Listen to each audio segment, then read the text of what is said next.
morning mga kabelbel. Tayo ngayon ay gagawa ng ating dishwashing liquid po. Ito, dumating yung ating dishwashing na gagawin.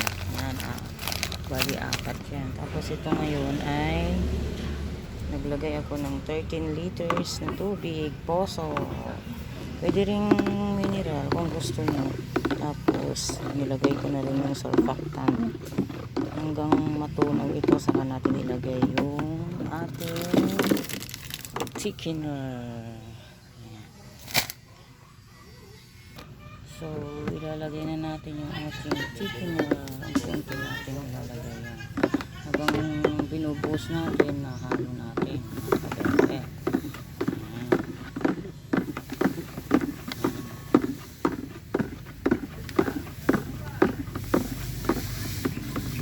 Lagay na natin lahat.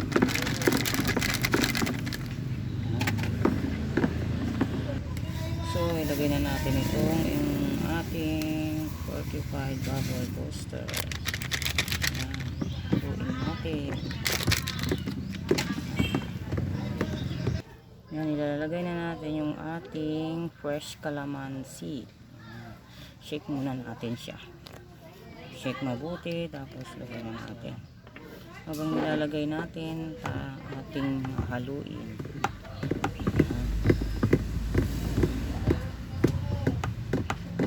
Haluin na lang ng haluin. Ayan, okay na. 24 hours ito. Bukas ng umaga pwede na to. Ay bukas ng tanghali.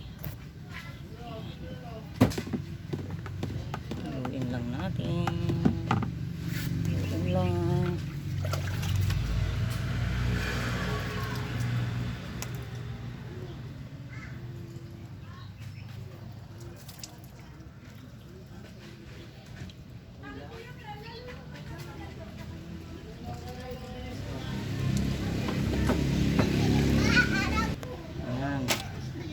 Haluin lang natin siya ng haluin hanggang ihalo yung calamansi, fresh calamansi. Ayan, ingay dito. Ayan, ang ganda na, oh. Ganda ng kulay, fresh calamansi. Ayan, ayan.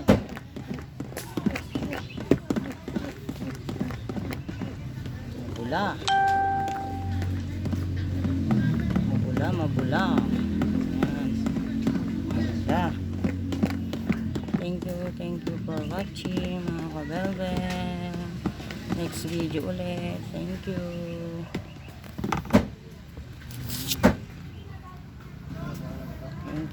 you.